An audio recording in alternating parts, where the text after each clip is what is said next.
Bonjour à tout le monde et bienvenue au 21e épisode de notre podcast Retour sur les attentes.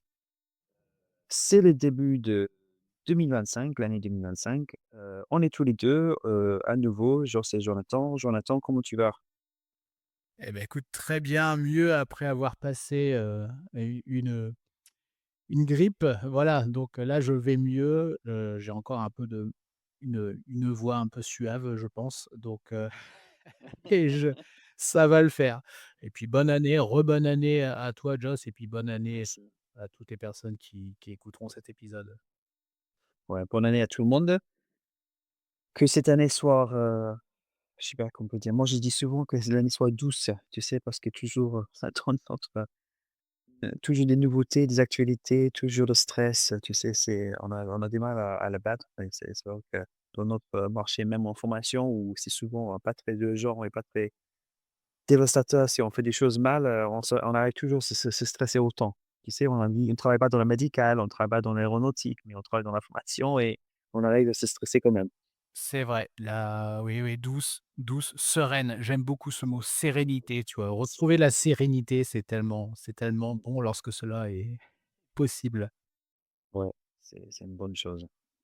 Alors on a, pas mal de choses à annoncer, à discuter, aujourd'hui. Hem, donc pas d'invité, c'est toi et moi.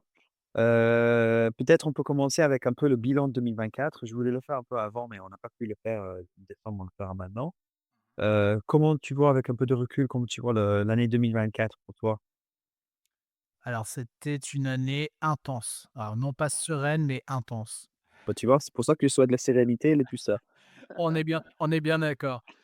Tu vois, je m'étais noté pour 2025, je veux retrouver du temps libre, de la quiétude, du calme et cetera, donc voilà. Année intense, mais c'est bien, on ne va pas se plaindre, hein, donc le bilan, enfin le bilan est quand même très positif. On a fait beaucoup de choses ensemble. En tout cas moi avec on va dire ma casquette de consultant indépendant, bon j'ai terminé l'année, c'était une très bonne année, en termes de chiffre d'affaires. On a fait plein de choses ensemble. J'ai aussi fait, d'autres choses, seul en parallèle, donc voilà, j'ai terminé l'année fatigué, mais quand même heureux d'avoir, atteint mes objectifs. Donc année positive. C'est bien.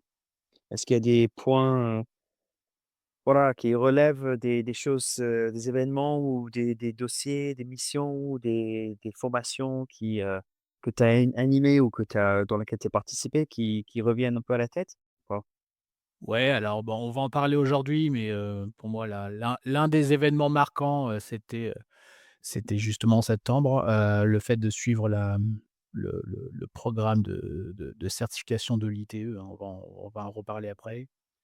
Il y a le lancement de l'infolettre, une newsletter comme on dit, en bon français, voilà, qui était vraiment l'occasion aussi de trouver un rythme de publication et hors de LinkedIn, pour, voilà, pouvoir, aller un peu plus au fond des choses, vraiment penser pratique, avoir plus d'impact et cetera et voilà, là on approche les 2 300 abonnés.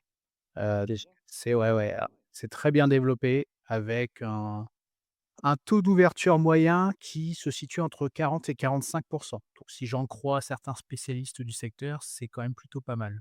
Oui, oui. Donc Ça veut dire que pratiquement une personne sur 2 le lit.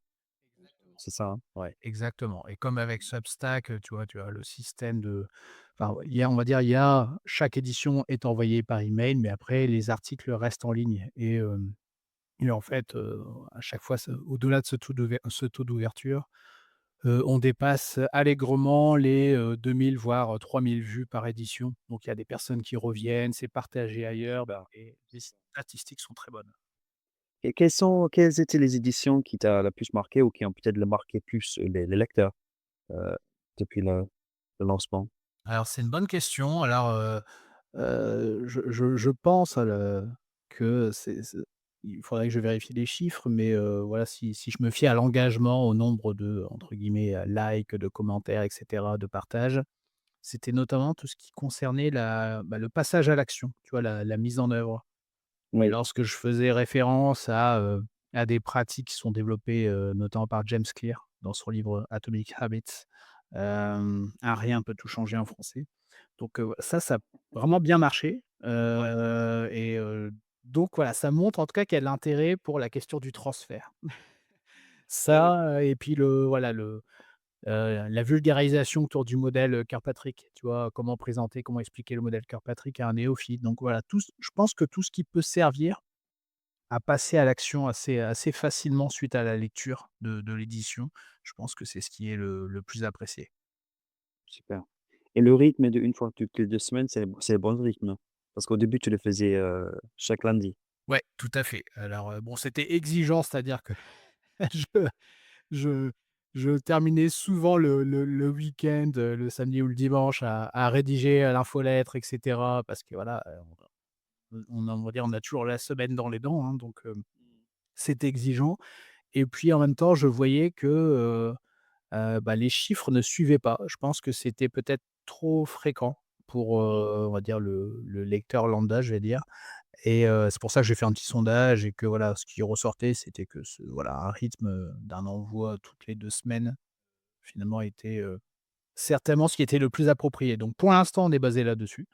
On verra, peut-être qu'à un moment donné, on reviendra à un rythme, hebdomadaire, mais pour l'instant, ça fonctionne bien et ça me permet de faire les choses justement sereinement, tu vois? On en parlait.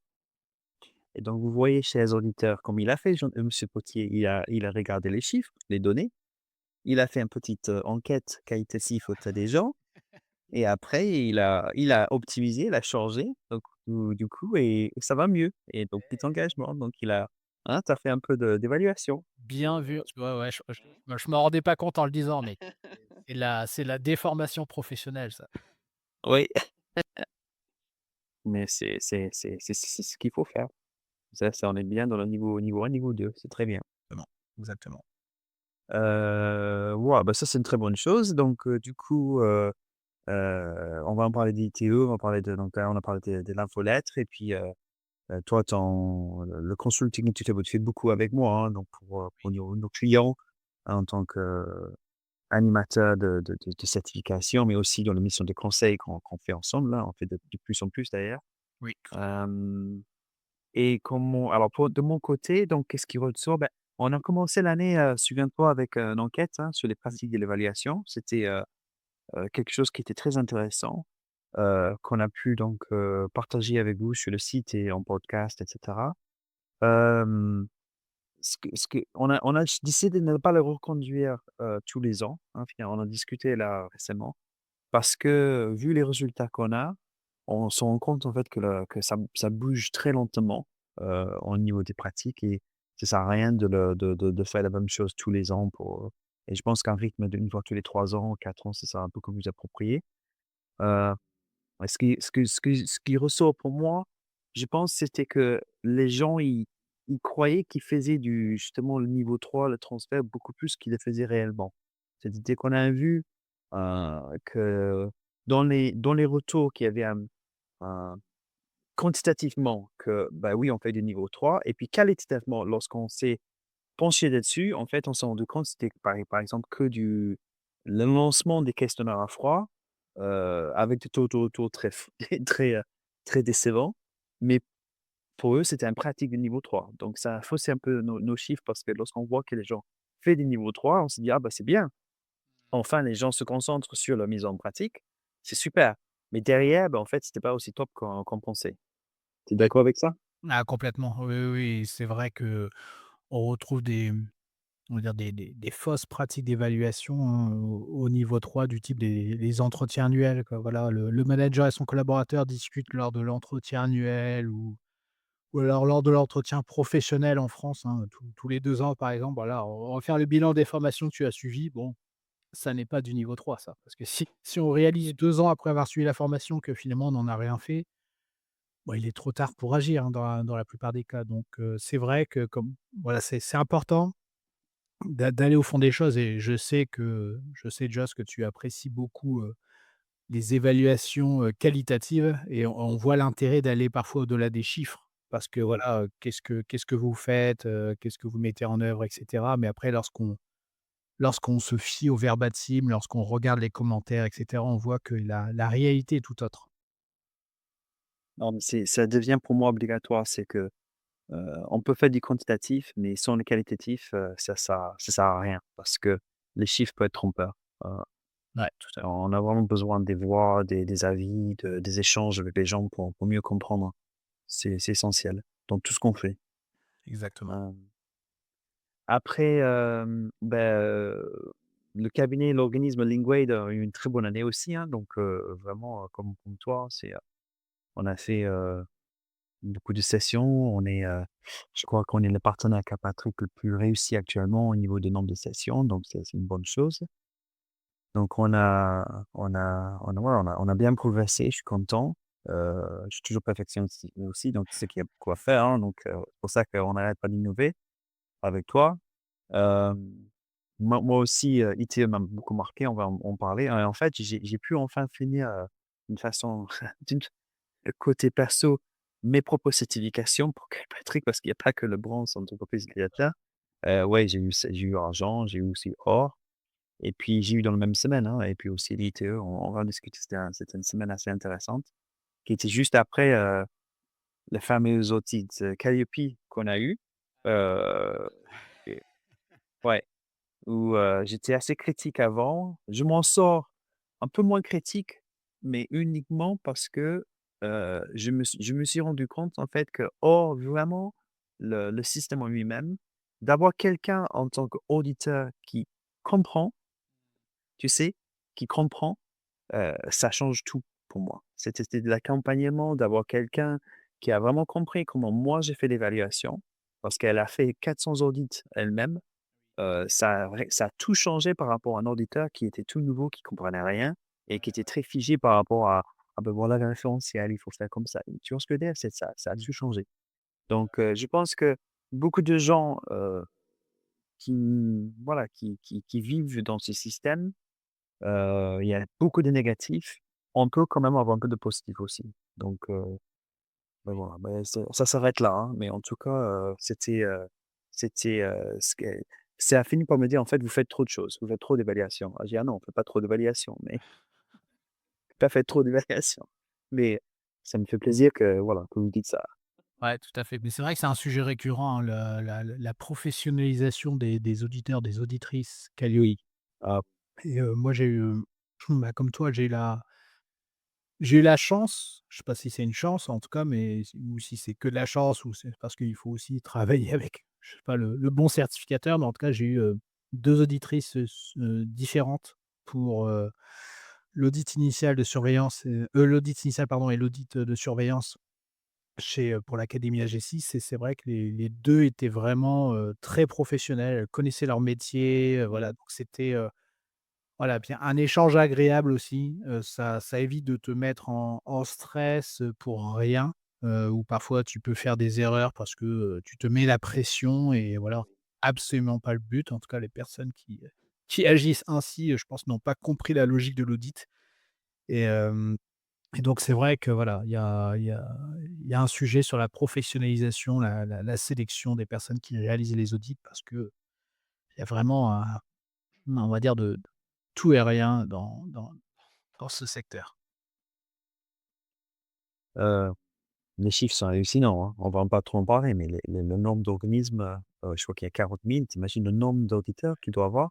Donc Oui, oui. ils peuvent pas être tous, pros, hein, professionnels, c'est impossible, hein. Ouais, ouais, complètement. Ils comprennent pas exactement comment ça se passe, donc bah, non, ça s'arrête là. Hem, bah, écoute, et 2025 alors? Comment tu vois 2025? Alors 2025, je retrouve de la sérénité, ma relation Je te le souhaite. voilà, alors, notamment dans ma relation aux réseaux sociaux. Alors, tu sais que je suis un grand fan, c'est ironique, hein, un grand fan des réseaux sociaux. Alors je n'ai plus de compte Facebook depuis longtemps, je n'ai plus de compte Twitter depuis longtemps, enfin X, pardon.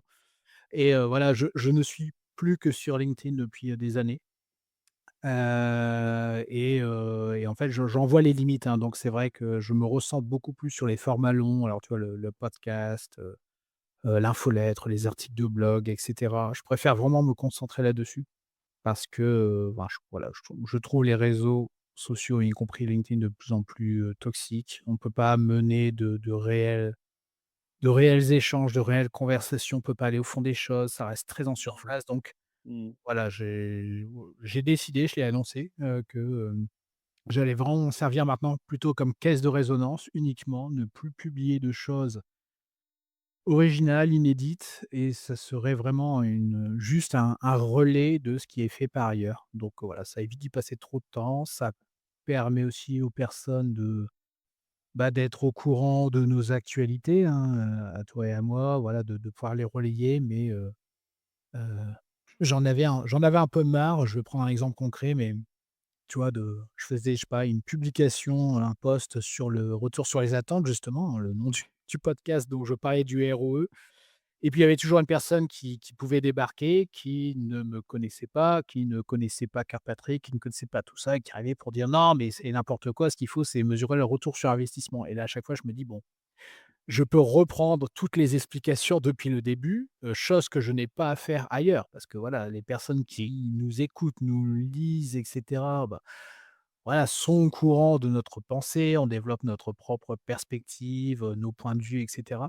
Et en fait, là, à chaque fois, c'est en fait, c'est impossible de c'est trop chronophage à chaque fois de tout reprendre depuis le début, de tout réexpliquer. Quand tu ne tombes pas sur des haters, enfin des personnes qui arrivent, qui vont vouloir démonter tout ce que tu fais, mais parce qu'elles n'ont pas suivi ce que tu écrivais juste avant, enfin, c'est sans fin, c'est toxique. On n'imagine pas des gens faire ça dans la vraie vie. On n'imagine pas quelqu'un arriver dans une réunion et dire: «Non mais c'est n'importe quoi ce que tu dis», ou alors c'est un manager toxique lui-même. Donc je pense qu'il faut s'extraire des réseaux sociaux de manière générale. Si ça n'est pas les quitter définitivement, c'est au moins les utiliser uniquement comme des caisses de résonance. Voilà, en tout cas, c'est mon point de vue et c'est ce que je vais faire à partir de maintenant. Bah, écoute, c'est intéressant, j'ai vu que tu avais beaucoup de réponses aussi, hein, donc pas mal de gens qui sont d'accord avec toi. Je pense que l'algorithme de LinkedIn aussi change pas mal, hein. J'ai beaucoup de monde qui me disent qu'il y a c'est en post, c'est moins visible, peut-être ils veulent plus des posts, entre guillemets «virales». Je sais pas, il y a quelque chose qui, se passe, donc c'est un peu cohérent aussi et qu'on revient un peu en arrière pour générer du contenu, entre guillemets «de qualité». C'est ça, hein, pour, et partager ce contenu, ce qu'on fait déjà, hein, avec le podcast, avec l'infolettre, avec les blogs sur le site et cetera. Donc ouais, je comprends, heu, j'espère que tu seras aussi grande gueule, hein. Tu Oui, bien sûr, bien sûr. Et tu vois, tu dis que beaucoup de personnes ont réagi, et ce qui m'a vraiment fait plaisir, c'est que j'ai aussi des personnes qui m'ont contacté à part, hein, par message privé, pour me dire: «Écoute, ton post, c'est le déclic, je lance ma newsletter», et cetera. Donc je me dis: «Ça, c'est top», et comme je l'ai expliqué dans l'un des commentaires, en fait, moi, j'ai envie de retrouver, enfin, c'est ce que je retrouve déjà, mais c'est ce que je ressens déjà, et j'espère que beaucoup de personnes vont retrouver ce genre de sensation. C'est, tu vois, quand voilà, tu attends le nouvel épisode d'un podcast, une nouvelle vidéo YouTube, tu es abonné à quelque chose, tu es abonné à une newsletter, tu veux recevoir, et quand ça arrive, tu te dis: «Ouais, génial, je vais passer un super moment». Et tu vois, hier soir, l'un des blogueurs que je suis le plus publie un nouveau billet, un nouvel article. Ça faisait un mois qu'il n'avait pas publié, mais j'étais comme un enfant, au pied du sapin de Noël en voyant arriver. Je dis: «Super, je vais lire ça, je vais prendre 10 minutes de plaisir à lire ce qu'il raconte». Oui. Et chose que je ne retrouve pas quand je me promène sur LinkedIn, parce qu'en fait, c'est vraiment c'est du jetable, hein, c'est du Kleenex, hein, du mouchoir jetable. Il y a rien de durable, et cetera. Donc je pense qu'il faut retrouver une relation, saine et sereine, par rapport au contenu que l'on consomme. Oui, c'est comme l'enfant qui attend sa série télévisée, préférée, hein, dans notre bon vieux temps, tu sais, où une fois par semaine, on attendait devant la télé pour, hein, Exactement, 8 du soir pour la voir parce qu'on n'avait pas en replay, tu retenais? Ou, c'est on ça. n'avait pas toutes les séries tout en un seul coup. Voilà, il fallait attendre, hein, ça avoir ce goût d'être content de le retrouver. Exactement. Mmh. Donc il y a LinkedIn, et puis il y a la 4e édition du livre, hein, ouais, ouais, ouais, qui occupe, mes soirs et mes week-ends, et ça, vivement, vivement, vivement le mois de février où le manuscrit sera remis et puis ensuite, les dés seront jetés. Et bon, il y aura toujours la relecture ensuite du PDF et cetera, des épreuves qui vont être communiquées, mais le plus gros du travail sera fait. Ça sera annoncé en temps voulu, sous forme de Je vois pas la date de et publication? non, alors pas encore, et par contre, voilà, je l'ai, je pense, annoncé à demi-mot, peut-être sur le podcast, je ne sais plus, mais voilà, pour cette quatrième édition, il y aura un co-auteur, voilà, donc ça c'est top, voilà, on a un travail, de collaboration et de production intellectuelle très intéressant. On fait beaucoup de ping-pong où voilà, je rédige, il rédige, on relit, on dit: «Oui, mais attends, non, ça va pas, on n'est pas d'accord, oui, OK, ah d'accord, oui, non, c'est intéressant, bah, attends, ça remet ça en cause» et cetera, donc beaucoup de production d'idées, donc c'est exigeant d'écrire parce qu'il y a vraiment une refonte du texte, franchement, je Mais pense que les pourquoi 3 pas quarts du texte sont revus, quoi. mais pourquoi pas un nouveau livre alors? Pourquoi tu as fait une quatrième édition au lieu d'écrire un nouveau livre?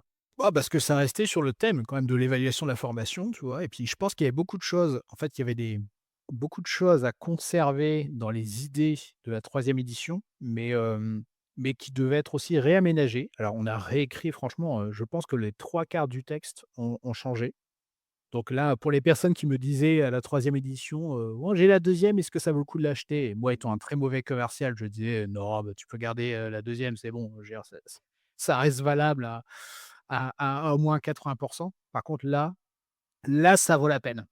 Ça vaut la peine d'acheter la quatrième et en tout cas, ça vaudra la peine lorsqu'elle sera disponible et puis, oui, on a tellement réaménagé de choses, donc ça reste l'évaluation de la formation, mais là, on développe vraiment une perspective autour de l'ingénierie de l'évaluation d'une formation. Donc comment on va construire de A à Z, le mettre en œuvre et aller jusqu'à l'analyse des résultats, un dispositif d'évaluation des formations. Donc c'est vraiment un travail d'ingénierie, Oui. avec toute une logique qualité. Donc c'est vraiment, enfin je pense que c'est très puissant et ça va vraiment être un guide de conception et de mise en œuvre de l'évaluation de A à Z. Beaucoup plus guidant que les précédentes, éditions.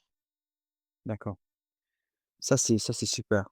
Donc en fait, même si on a acheté ou si on a reçu, l'édition, 2e édition, 3e édition, ça va valoir le coup de le réacheter pour tout le nouveau contenu qu'on va découvrir. Ouais, tout à fait, voilà, et si vous avez déjà les autres, vous pouvez, moi j'ai encore les j'ai encore 3 éditions du livre d'Alain Maignan, «Manager la formation», voilà. J'ai gardé les trois éditions différentes parce que le texte est différent. D'ailleurs Alain Maignan qui accepte à nouveau de signer la préface de cette quatrième édition, donc j'en suis ravi aussi, il m'a envoyé son texte récemment, donc on va pouvoir intégrer cela. Super. OK, peut-être on va passer au cœur du podcast là, de cet épisode, donc c'est pour parler des ITE. Donc, bah, cette année on annonce, Lingwade, le partenariat avec, l'Institute of, Transfer Effectiveness, donc avec, son nouveau dirigeant, de Melanie Martinelli, avec qui on va travailler. Alors Melanie donc, je crois qu'elle est d'origine suisse-allemande. Elle parle, je pense, 4 langues et c'est quelqu'un qui qu'on apprécie beaucoup et qui est aussi, affiliée, Kilpatrick, hein, donc elle est comme nous, facilitateur Kilpatrick depuis pas mal d'années. Donc on a plein de points communs. Elle a son marché à elle et nous on a notre marché. Par contre, elle a donc, repris les rênes pour un autre, façon de faire de l'évaluation, très basée sur le transfert, heu et elle s'est rapprochée de nous l'année dernière pour nous proposer, si ça nous intéressait, de se faire certifier en d'abord nous-mêmes, hein, pour pouvoir commencer et si ça nous plaisait, de pouvoir le proposer au marché francophone, ce qu'on a fait. Donc tous les 2 on s'est fait certifier. Toi, on l'a fait en anglais, donc pour moi, c'était facile. Pour toi, peut-être moins facile, mais aussi intéressant, Ouais, et riche, hein, oui. que pour moi, je pense et ça nous a marqué hein, tous les 2 de cette certification. Ah clairement, ouais, oui, oui, c'était, franchement, on me posait la question récemment en me disant: «Quels sont les programmes les plus impactants que tu aies pu suivre?»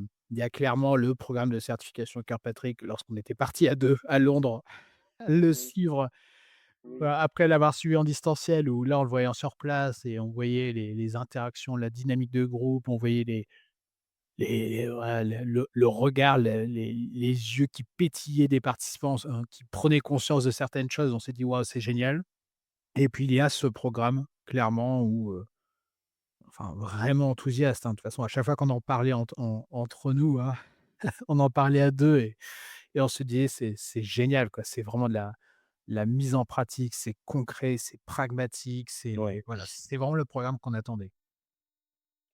C'est un complément, hein, il faut bien qu'on positionne, hein, parce que nous, on est les partenaires de Carpatrick pour les pays francophones, mais on n'a pas, décidé d'appeler notre site, par exemple, carpatrick.fr. On a décidé d'appeler notre site évaluationformation.fr parce que malgré le fait que le modèle Carpatrick reste le modèle le plus connu, il y a beaucoup plus de choses sur le marché que Carpatrick.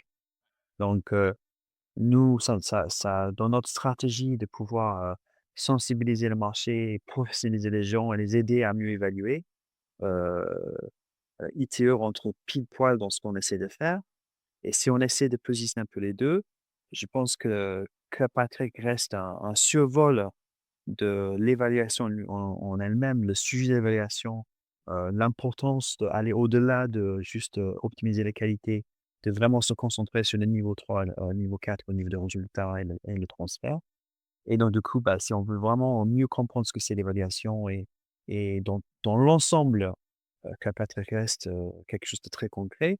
Par contre, pour une méthode avec des outils, comme tu dis, concrets, pratiques, là, on a ITE. Ouais, complètement. Je vais, si tu le permets, je vais faire une métaphore, Vas-y. peut-être une mauvaise métaphore, mais comme nous sommes encore au mois de janvier, il y a certainement des personnes qui ont qui nous écoutent et qui ont pris des bonnes résolutions pour cette année et une résolution classique, c'est, perdre du poids, se remettre au sport et cetera et si je devais, utiliser une métaphore, je dirais que Kirkpatrick, c'est la balance, c'est le pèse-personne, qui va mais bien sophistiqué, hein, qui va te dire, combien tu pèses, quel est ton indice de masse corporelle et cetera, qui va tout te donner et c'est nécessaire de savoir d'où on part, d'être très clair, de comprendre là, il va falloir plus, peut-être perdre du poids, se remuscler et cetera. ITE, c'est tout le plan d'action derrière pour pour justement retrouver une meilleure santé. Donc il y a vraiment le thermomètre, on va dire, d'un côté, le thermomètre ou le pèse-personne et derrière, il y a tout le programme de remise en forme avec des actions concrètes pour faire en sorte que les indicateurs qui t'ont montré, quelle était ta situation initiale, en amont, s'améliorent concrètement, quoi. Donc c'est vraiment, ce sont les 2 revers, les on va dire les 2 revers d'une même médaille, hein et les 2 sont nécessaires. Ouais, donc si on a fait, Patrick, ça ne nous empêche pas de faire justement ITE, quoi. Mélanie nous expliquait qu'il y a une vraie complémentarité, que les gens qui ont fait, Patrick chez elle, il y en a beaucoup qui ont passé, à ITE. Pour faire ce qu'on appelle en anglais un deep dive, hein. C'est vraiment aller de façon très profonde dans le niveau 3 pour avoir des outils, façon de procéder, comme tu dis, un plan d'action pour pouvoir accompagner, les apprenants sur le terrain.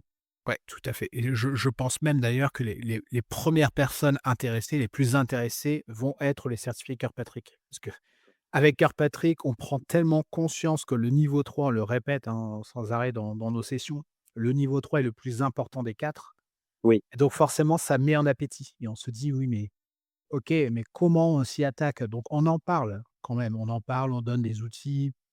On donne une première approche dans le programme de certification Kirkpatrick, mais là, comme tu dis, on va vraiment au fond des choses et on y a travaillé, hein, pour obtenir notre propre certification à l'issue de ce programme. Voilà, on travaille vraiment sur un programme et comment on le rend vraiment impactant en solutionnant, le problème du transfert. Parce que le transfert est un problème, le transfert est tellement faible généralement dans les formations que là, on a vraiment tous les outils, toutes les méthodes pour relever ce défi. ça c'est marrant parce que ça me le lien est très fort entre ce que je disais par rapport à l'enquête où les gens ils disaient qu'on fait des niveaux 3 transferts et puis finalement, bah, c'est que des questionnaires à froid. C'est ça. Là, c'est vraiment, bah, il y a pas d'excuse. Si on fait ITE, il y a aucune excuse de laisser le transfert à un petit questionnaire A3 qui est pas répondu. On a Ah oui. vraiment quelque chose de plus profond. Ouais, complètement. Ça n'est pas juste l'évaluation du transfert, quoi. ITE, ça c'est vraiment, on met en place toutes les conditions pour que le transfert ait lieu et c'est pas juste l'évaluation. L'évaluation est une toute petite partie du programme, de certification de l'ITE. Donc, on va pas trop expliquer ce que c'est ITE parce qu'on va faire un webinaire avec, Mélanie, le 13 février. Heu, Vous allez, recevoir, je pense, les premières infos là-dessus dans l'infolettre de Jonathan, peut-être à partir du 3 février, mais peut-être un peu avant aussi avec, quelques infos pour vous inscrire.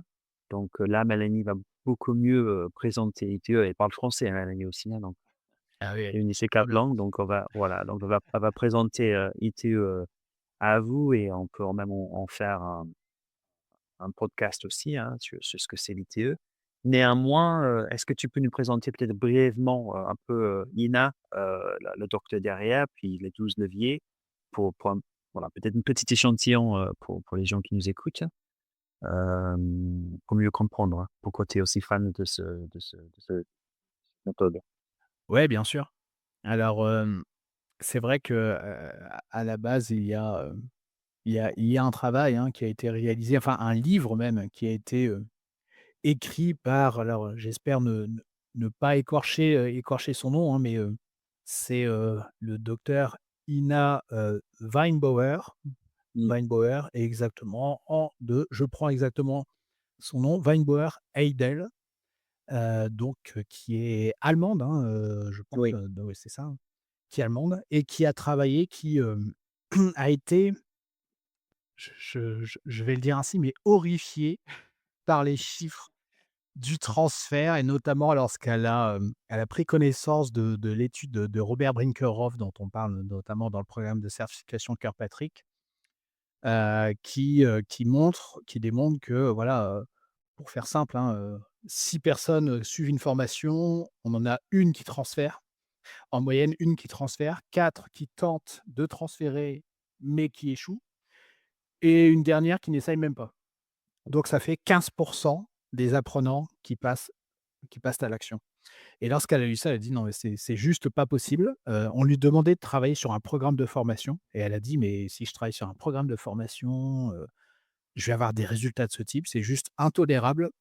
Et donc en bonne chercheuse qu'elle est, elle a épluché toute la re enfin une revue de littérature extrêmement conséquente, hein, sur le sujet et pour au final, donc rédiger un livre, mais ne retenir que les leviers qui sont vraiment, actionnables. Parce qu'il y a des choses dans la littérature où, de mémoire, hein, dans son livre, elle explique, voilà, par exemple, le QI, le quotient intellectuel, peut avoir un impact sur le niveau de transfert des acquis. Bon, on imagine mal commencer à dire aux personnes: «Bon, vous avez fait un test de QI et si votre QI n'est pas assez élevé, vous venez pas suivre la formation parce que ça ne sert à rien». Bon, politiquement, diplomatiquement, c'est vrai c'est risqué. compliqué. C'est risqué, tout à fait. Donc elle s'est dit: «Bon, on va essayer de trouver vraiment ce sur quoi on peut vraiment agir» et c'est comme ça qu'elle a identifié les 12 leviers. Elle en a fait un livre et elle a créé donc l'ITE, voilà, comment dire, diffuser, hein, évangéliser autour de ces 12 leviers et elle a créé le programme de formation, le programme de certification, qui a été, donc pour nous animé par Mélanie Martinelli et Mélanie a récemment, repris et est devenue dirigeante de l'ITE et Ina reste, je pense qu'elle reste, on va dire, conseillère scientifique au sein de l'ITE. Elle va continuer à faire des recherches et cetera, mais voilà, c'est Mélanie qui récupère, on va dire tout le management de l'entreprise. Voilà un peu la petite histoire, si tu veux rajouter des choses. Oui, nous on n'a pas eu l'occasion de rencontrer Ina, mais on a comme j'expliquais, on connaissait Mélanie déjà et on connaît la connaît beaucoup mieux maintenant grâce à cette éducation qu'on a passée. Oui. Je pense que comme pour tous, je pense que son livre elle représente un peu le même niveau de réflexion que le tien. C'est-à-dire que, ça donne la matière à réfléchir, ça apporte des connaissances, c'est très intéressant, c'est on comprend et on adhère. Mais le programme de certification derrière reste comme pour Patrick, une façon pratique à mettre en œuvre, quoi. Donc, et d'ailleurs dans la certification, comme pour Patrick, on inclut le livre, bah, qui est en anglais, hein, il faut le dire, hein, on n'en va pas là. Il faut que vous puissiez, lire l'anglais, et compris aussi dans le package. Hem Et donc du coup, elle apporte, quelque chose qu'elle appelle le 12 leviers, hein, c'est ça, hein, parce qu'on a parlé un petit peu des leviers, c'est le même mot, hein, le drivers et en anglais, c'est ce qui drive, ce qui actionne la sphère et elle a utilisé le même mot, le levier, heu et on en a choisi 12, comme tu dis, très actionnables, qu'on peut choisir, pour nous aider à mettre en application les compétences de la formation. Ouais, tout à fait. Hem, tu on Bon, ça sert à rien de les présenter les 12, mais il y a trois catégories. Peut-être les 3 catégories, c'est intéressant de les présenter. ouais, tout à fait. Alors ça, c'est vrai que c'est fréquent dans la littérature scientifique de catégoriser, l'ensemble des leviers, hein, et des leviers et des freins au transfert des apprentissages, au transfert des acquis de la formation. Ils sont généralement catégorisés, sous 3 formes, hein, donc classés en 3 catégories. Tous ceux qui sont relatifs aux apprenants eux-mêmes, donc un exemple, hein, la motivation à transférer. Voilà, ça c'est un élément essentiel. Ça, c'est propre à la personne. C'est-à-dire que voilà, on ne peut pas motiver la personne, on peut peut-être faciliter sa motivation et cetera, mais en tout cas la motivation personnelle à passer à l'action, ça dépend avant tout de l'apprenant. Le côté, discipline, le sentiment d'efficacité personnelle et cetera, donc il y a tout un ensemble de leviers qui sont propres aux apprenants eux-mêmes. Il y a des leviers qui sont propres à la formation elle-même, donc à sa conception, donc par exemple, la pertinence du contenu. Oui, La dimension pratique et ça c'est vraiment quelque chose que l'on a apprécié, hein, tous les 2 oui, lorsqu'on a suivi énorme. parce que c'est comme le dit Mélanie, hein, parce que j'en discutais avec elle lors de ma propre soutenance de certification. On a tendance parfois à confondre la pédagogie active et avec la pratique active. Donc pédagogie active, c'est oui, on peut faire des simulations, on prend la parole, enfin voilà, on n'est pas juste, attentiste à regarder un formateur dérouler un PowerPoint, un support PowerPoint. C'est vraiment on est actif. D'accord, très bien, mais on peut être actif, mais rester uniquement cantonné, on va dire, aux exercices, au sens pédagogique. Là, la pratique active, c'est on travaille vraiment. On est en situation réelle ou quasi réelle, on travaille sur son projet, on a du temps libre pendant la formation pour travailler sur son projet. Parce qu'on sait très bien que si on ne donne pas le temps aux apprenants, en dehors, une fois la formation terminée, bah, il y a toujours des choses à faire et donc on ne va pas prendre le temps, d'y travailler. Donc c'est vraiment ça, c'est un programme qui fait ce qu'il préconise. C'est en fait très clair. Ah oui, oui, parce que dans la formation, justement, dans les sessions de formation, il y avait du temps de réflexion seule, il y avait du temps d'échange, par rapport à son propre projet avec, d'autres participants. Donc il y a vraiment ce côté, on n'est pas toujours en train de consommer, consommer, consommer des nouveaux concepts. On est en train de réfléchir et de discuter à comment ça s'applique par rapport à sa propre situation. Ouais, tout à fait. Et en fait, de le pouvoir la faire, comme tu dis, dans l'information plutôt que prendre du temps en dehors où on n'a pas forcément l'opportunité de le faire, c'était vraiment quelque chose de très intéressant. Je pense que j'ai jamais eu un temps de réflexion seul, où je suis seul, à penser à mon propre cas. C'est toujours avec, voilà, comme tu dis, dans une pédagogie active où je dois, faire un exercice, je sais, par rapport à ce qu'il me demande de faire, mais pas par rapport à ma propre situation. Ouais, complètement. Ou alors, Je rigole à moitié en disant ça, mais ou alors, on te demande à 16h57, de rédiger de prendre 3 minutes, rédiger ton plan d'action et puis ensuite tu te dis déjà: «Non mais, voilà, je vais rater mon train, mon métro, mon tout ce que tu veux, j'ai les enfants à aller rechercher», enfin bref et donc oui, oui, donc c'est pas, ça reste très limité souvent et 3e catégorie, ce sont tous les leviers relatifs à l'organisation, vraiment de l'apprenant à son entreprise, à son environnement de travail.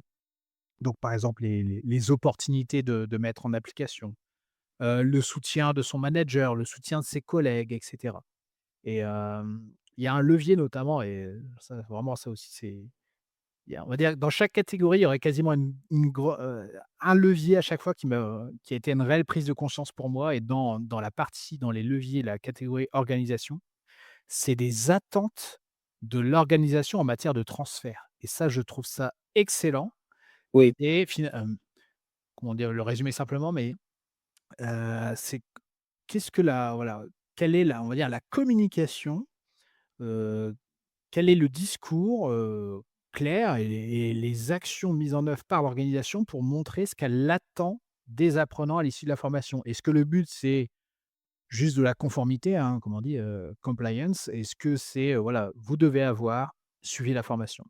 On vous remet une attestation parce que vous avez suivi la formation ou parce que vous avez complété un quiz d'évaluation des connaissances et cetera. Alors que si l'organisation communique et met en œuvre des actions pour appuyer le fait que: «Non, non, on attend de vous que vous mettiez en pratique et on considérera que la formation est terminée une fois que vous avez réellement mis en pratique», eh bien, ça change considérablement la donne et je trouve ça vraiment excellent. c'est clair et je pense que c'est en lien direct avec la maturité de l'organisation, en termes de politique de formation. Parce qu'une organisation qui comprend l'importance du transfert est souvent très mature au niveau de sa de ce qu'il fait, hein, en matière de formation Ouais, et ouais. donc du coup, et ça appartient à la culture d'entreprise et aux gens qui travaillent, pour, quoi. Lorsqu'on a des responsables formation qui connaissent rien par rapport à la formation, bah, c'est, heu, c'est des questionnaires à chaud, c'est des tableaux Excel, c'est le nombre d'heures, d'information, c'est, le nombre d'inscriptions, c'est quoi le nombre de sessions et on en reste là. Alors que lorsqu'on a quelqu'un qui réfléchit vraiment par rapport à ce qui est important pour l'organisation, heu, c'est très différent, hein, ce qu'il attend et donc du coup, avoir des attentes au niveau de transfert, pousser, les managers, pousser les apprenants, pousser les formateurs, pousser les prestataires externes à vraiment, ce travail là-dessus, bah, c'est révélation, quoi. Ça change tout. Ah clairement et là, en t'écoutant, je repense à l'épisode de ce podcast où nous avions reçu Olivia Lancel et Oui. on va dire, on rigolait, on se montrait très critique sur le Netflix de la formation, sur les catalogues de formation avec des centaines, voire des milliers de modules et cetera. Ben, voilà, là, c'est clair, les attentes de l'organisation dans ce cas, c'est l'objectif, c'est le taux de complétion, quoi. C'est le nombre de modules suivis, c'est il faut terminer les modules et cetera. OK, mais c'est pas du passage à l'action. Donc est-ce qu'il ne vaut mieux pas avoir moins d'actions de formation, quelles qu'elles soient et par contre se dire: «Voilà, chaque action suivie doit pouvoir amener à de la mise en œuvre, à de la montée en compétences réelles sur le terrain». Il vaut mieux moins former, mais mieux former, aller jusqu'au bout plutôt que d'arroser et de se dire, à la fin de l'année, on présente et on est très, très content lorsqu'il y a 15 des personnes qui se sont connectées à notre catalogue de formation en ligne. Voilà, ça ne ça ne fait pas avancer le schmilblick comme on dit. C'est sûr, je pense qu'on est un peu tous coupables. Je veux dire, et qu'est-ce que c'est? Personnellement aussi une formation réussie pour moi. C'est pas une formation que j'ai trouvée intéressante, c'est une formation que j'ai réellement mise en application par la suite, où ça a changé ma façon de travailler. Ça a changé ma façon de réfléchir, de penser. Ça, c'est quelque chose de de très important. Donc et le transfert et ITE, je pense va nous aider vraiment à faire ça. Hem, donc du coup, bah, écoutez, si ça vous intéresse, vous venez, au webinaire. Donc on va le faire sur la plateforme Webikio, donc ça, c'est notre annonce, hein. On a signé, avec Webikio pour pouvoir faire des webinaires, pour pouvoir toucher un public plus grand qui travaille dans l'information. Donc Ça va être assez intéressant aussi de voir comment, ce grand public, réagit par rapport à nos efforts. Donc on va la faire sur WebEQ, le 13 février à 15 heures. On sera 3 avec toi, Mélanie et moi. Et on vous annoncera justement, le lancement de la première session, ITE que tu vas animer, hein, en français. Oui. Je vais assister aussi, voilà, pour aider, hein, pour observer, pour aider, pour accompagner. On va la faire à distance. Donc, venez, nombreux au webinaire, qu'on puisse vraiment présenter, ITE, grâce à Mélanie et puis la formation qui va suivre.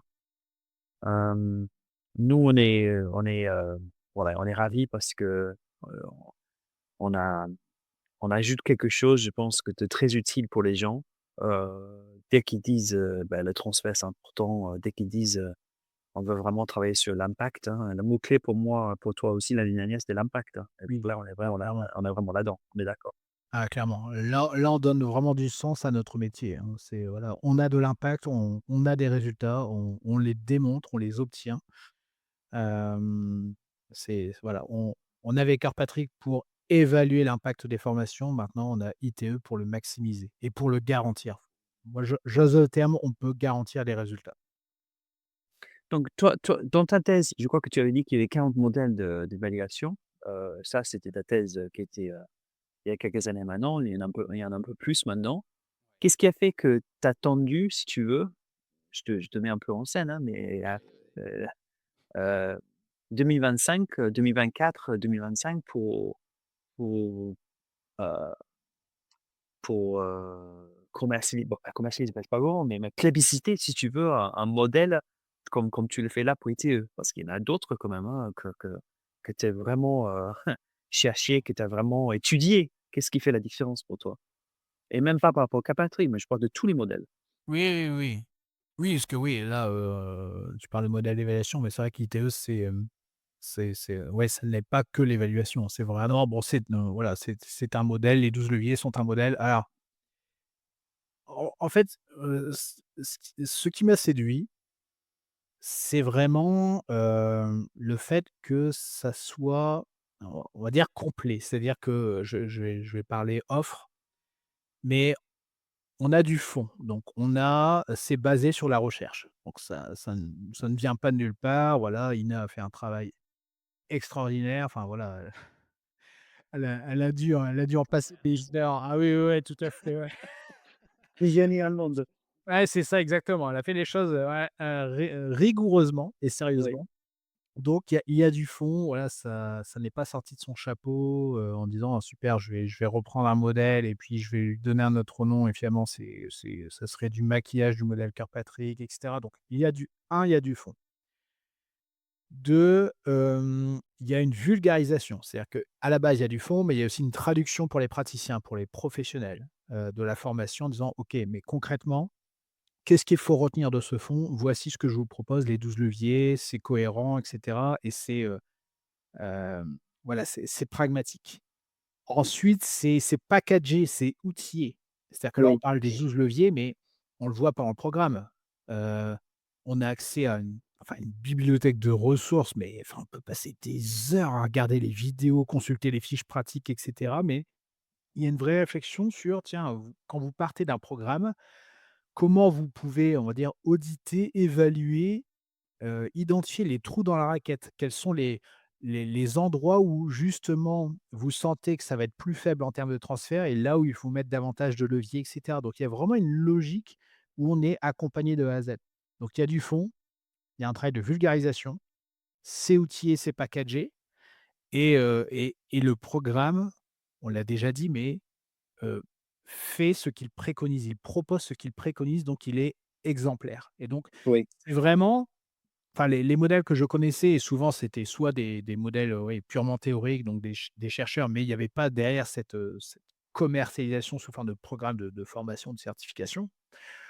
Ou alors c'était un programme, séduisant, on va dire, sur le plan de la promesse de valeur, mais séduisant surtout sur le côté marketing. Là, finalement, on coche toutes les cases, en fait. Donc, c'est vraiment ça qui m'a séduit et en plus, l'équipe de l'ITE est très sympa. Moi, je tiens à le dire, c'est un vrai plaisir de travailler avec eux et à chaque fois qu'on termine un échange, je mets toujours: «Ah non, franchement», en fait, ça me donne envie, ça me Oui. donne vraiment envie de porter le message, tellement, ils sont enthousiastes. On voit que ça leur tient à cœur, en fait, de porter ce message et d'apporter des remèdes aux mots MAUX de la formation, à ces mots de la formation et le premier d'entre eux Mmh. est, le problème du transfert des acquis. Je suis totalement d'accord avec toi. Je vais ajouter aussi juste par rapport à un côté, très perso, hein, parce que toi tu as fait vraiment le côté macro. Pour moi, c'était, ça marche, hein. Personnellement, ça marchait, ça ça a changé ma façon d'évaluer, de concevoir aussi la formation. C'est-à-dire que je pense qu'on a eu beaucoup de demandes de la part des organismes, des formateurs, des prestataires extérieurs, des gens qui étaient pas responsables formation, d'entreprises qui s'intéressaient beaucoup à l'évaluation. Peut-être pas d'une façon vocationnelle, mais vraiment le sujet de l'évaluation l'intéressait et que, là, je pense que ITE peut les aider énormément parce que ça nous change notre façon de concevoir la formation grâce aux outils qui sont donnés. Ouais. Ça, je trouve que ça, c'est très, très intéressant et personnellement pour moi, justement, ben ça j'y c'est vrai qu'avec l'âge, avec l'expérience, on allège, hein, le slide, le contenu, de nos formations parce que on se rend compte qu'il faut avoir du temps à faire, l'échange et cetera et là, ITE, c'est presque maintenant en évidence comment il faut le faire. Ah, clairement. On finit avec du contenu à droite et à gauche, où il y en a trop, et on se concentre sur ce qui est vraiment ce qui est important et ITE nous donne la façon de le faire aussi. Donc je je pense que les gens qui s'intéressent à l'évaluation va voir ITE, sur la scène, d'ici, cette année et les années à venir, vraiment beaucoup, beaucoup plus, hein, je sais pas si tu es d'accord avec moi? Ah si, clairement. Bon, en fait, toute personne, quelle que soit sa fonction, qui travaille dans le monde de la formation a tout intérêt à s'y intéresser parce que tu vois que, voilà, tu conçois des formations, bah, conçois les formations de manière à ce qu'elles soient impactantes. Tu Oui, les évalues, bah, tant qu'à faire, voilà et des choses à proposer lorsque ton évaluation va révéler que le transfert est très faible. Tu achètes des formations, bah, challenge tes prestataires, tes organismes de formation pour qu'ils te proposent des choses, qui soient cohérents avec les bons principes et les bonnes pratiques du transfert des acquis. Donc en fait, à tous les niveaux, on a tout intérêt à s'outiller avec ce que propose, l'ITE. super, bah, écoute, on finit bien le webinaire donc rejoignez-nous avec nous le 13 février à 15 heures. Vous allez avoir toutes les informations sur le site, dans l'infolettre et cetera, partout. Ça va Ce sera un vrai plaisir de vous le présenter avec Mélanie, hein, pour que vous puissiez mieux comprendre ce qui est derrière. Si vous êtes certifié Patrick, comme disait Jonathan, c'est au contraire, c'est très complémentaire, donc ça doit vous intéresser autant et puis pour ceux qui connaissent pas encore, l'évaluation, pareil, ça va vous éclaircir, je pense, vraiment bien sur le sujet. Donc merci Jonathan, c'était super, heureux de te retrouver en 2025. On va de l'avant, on va de l'avant On y va. et puis on y va et puis on se retrouve bientôt, voilà, avec Mélanie. Ça marche. À bientôt. À bientôt tout le monde. Au revoir.